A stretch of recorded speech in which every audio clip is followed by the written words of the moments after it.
Cardi B ignited a firestorm the other day by making some political comments. She's always been relatively political. She supported Bernie Sanders in the primary and then supported Joe Biden in the general election. She's always been relatively political. But she's had a little bit of a change of heart here that I'm going to walk you through. So this is in MSNBC. Quote, "People got betrayed.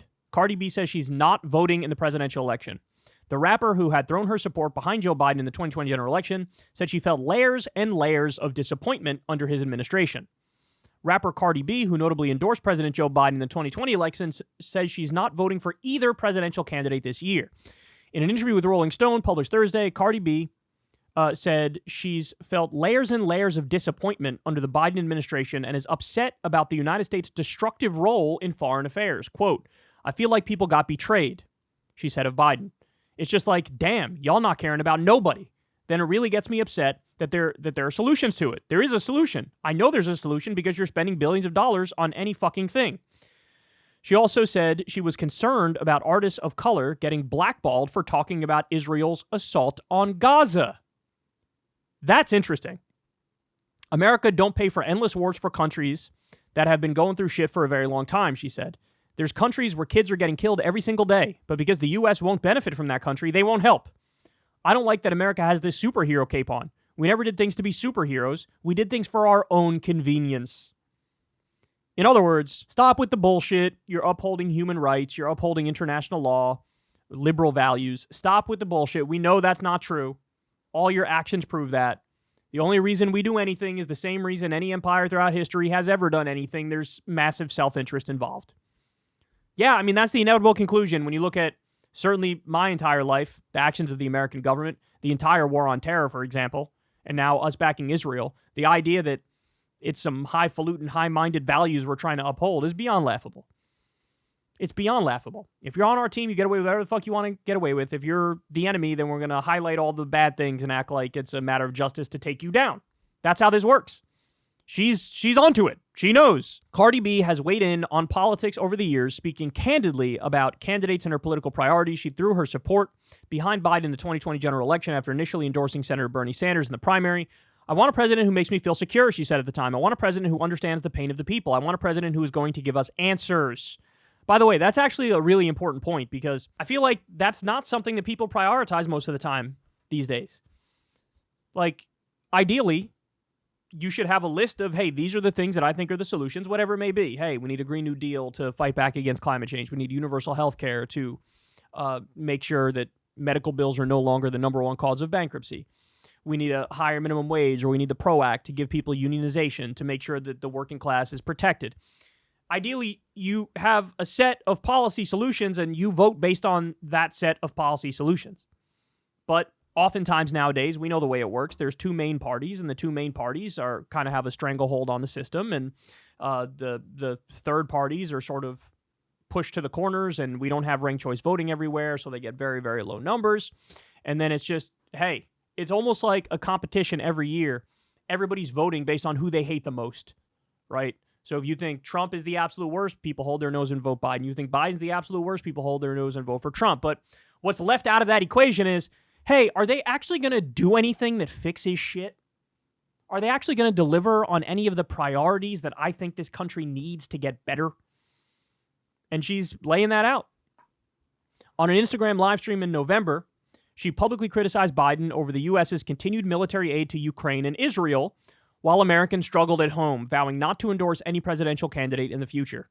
She reiterated her disgust with both Biden and presumptive GOP nominee Trump in her interview with Rolling Stone. I don't fuck with both of y'all. By the way, this sentiment right here, I have to say, this is literally the most common sentiment I've heard from people of all different sorts of political ideologies. The idea that, hey man, why are we continuing to send money to Ukraine and Israel while we have so many problems here at home? I've heard left-wingers make that point. I've heard centrists make that point. I've heard right-wingers make that point. Now, look, when it comes to the right-wingers, it's a lot more complex because they say, let's use that money here. But then when anybody proposes anything to actually use that money here, they're like, I'm against that. So it's a little bit different for them. But that sentiment is honestly one of the most common sentiments I've heard in U.S. politics in my lifetime. Why are we sending money to Israel and Ukraine and Taiwan and when we got all these problems here and we're not doing anything? I mean, they call an emergency session to send more weapons to Israel? Where's your fucking emergency session for 600,000 homeless Americans and about 100,000, or I think it's 40 to 100, somewhere in that range, 40 to 100,000 homeless U.S. veterans? Where's your emergency session there? There is none, because you don't care. There's no emergency session over medical bills being the number one cause of bankruptcy. No emergency session over 45,000 Americans dying every year because they don't have health care. I don't see a fucking emergency session. So look, she's under a lot of fire right now, but where does the anger come from? The anger comes from people who are Democrats who feel like, shut the fuck up and get in line, right? Shut the fuck up and stop de facto boosting Trump, right? They don't accept it. When you say, I'm not going to vote for Biden or Trump, they don't accept that. They say, no, you're effectively helping Trump. That's what their argument is. Because in their mind, Biden is entitled to your vote. So if you say I'm not going to vote for either, that's the same as saying to them, I will support Trump. She's not saying that, but they don't care. They'll just strawman it. They think Biden is entitled to her vote, even though she's saying, I don't agree with you. I don't agree with what you're doing. They're like, it doesn't matter. Because Trump's the greater evil, so you just got to do it. And, look, that sort of finger wagging and shaming, I think that only has a chance to work when the arguments behind it are plausible. But in this instance, that has no chance of working because the arguments behind it aren't plausible when Biden is arming and funding and backing an absolute genocide of over 40,000 Palestinians and counting, starving a whole region. You can't really do this fake highfalutin moral high ground bullshit when that's the end result of your policy. You can't do it. It just doesn't work. It doesn't land. It's so fucking hollow. It's so vapid, and nobody can take you seriously if you do that, right?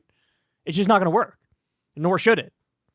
Because all of that anger and outrage you're directing at Cardi B, there's a better approach here. If you want to earn the vote of somebody like Cardi B, maybe not her, she might think, hey, it's no matter what now, I'm out. But you can certainly get some of the people who are in the same boat as her. You can win back some, maybe even up to 50% of those people if all this pressure was put on Biden to stop arming and funding a genocide. Make it so people can't make the point, hey, why are you funding Ukraine and Israel instead of helping out here? How about you stop funding them and then you actually invest here in a way that's very clear? Bring back the child tax credit, for example. I don't know, do some UBI bill or some shit. Do something. Do something for the people so that they can actually turn around and say, hey, look, he actually did deliver on some of that stuff, right? But their anger is just at the people who won't fall in line. We've seen it. We've seen the scolding. We've seen the shaming. We've seen the finger wagging. It's just so incredibly hollow when all of that scolding and shaming and finger wagging could be put in a more productive direction, which is at the administration to say, you have to stop committing brazen atrocities because you're losing everybody as a result of it. There's, putting aside the moral and ethical angle of this, there is a raw political calculation that the administration could make that I have to stop doing what I'm doing because I'm going to lose if I keep going down this path. Instead of all the energy being directed at that, it's directed at just yelling at people like Cardi B, being like, fuck you. And pretending like what she's saying is the same as some celebrity coming out saying, I'm voting for Trump. That's not the same thing. You can pretend like it is all you want, but that's actually not even close to the same thing. So go ahead, live in your fantasy land if you want, but you got to deal with what she's saying on the real terms. So the only thing I'd say to her at the end here is there are other candidates running, right? So you're going to have a libertarian candidate. RFK is running. He's just as bad on Israel as Trump and Biden. But you have Jill Stein, right? You have Cornel West. Granted, I don't think Cornel West is going to be on that many ballots. I think Jill will be on way, way, way more ballots. So, you could come out and say, hey, I'll vote for Jill Stein or Cornel West or whatever. There are other options to just saying, like, I'm out, right? At least it would be more productive if it was pointed in the direction of something like that. Now, I get it. These parties are not viable yet because we don't have ranked choice voting. That's true. That's absolutely true. But it is possible to affirmatively say, like, this actually represents what I'm in favor of. You know what I'm saying? And I think she probably just doesn't know about those options at this point. But if it's brought to her attention, she might actually change her mind on that, So anyway, look, the fact of the matter is there are hundreds of thousands or millions of Cardi B type people out there right now that are thinking exactly like she's thinking about this.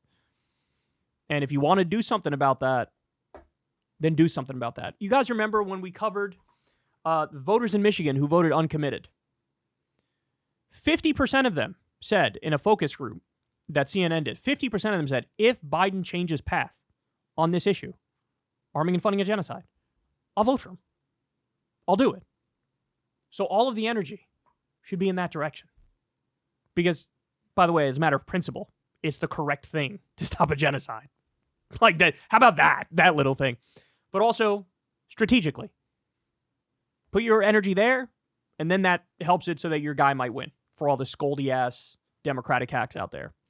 But it's just, it ain't going to work. It's going to ring so hollow if you just start yelling at people again this time. It's just going to ring so hollow. Because Biden's refusing to learn the lessons. You could help him learn the lessons, but no, you'd rather point your finger at Cardi B and say she's everything wrong with the country. Or she accurately is expressing the futility and the anger and the helplessness that we all feel in this moment because everything we want seems to never come and get further and further away. Hey, y'all, do me a favor and like and subscribe. It helps out big time in the algorithm. Click the bell as well for notifications when videos drop, and watch that video on screen right now. You know you want to.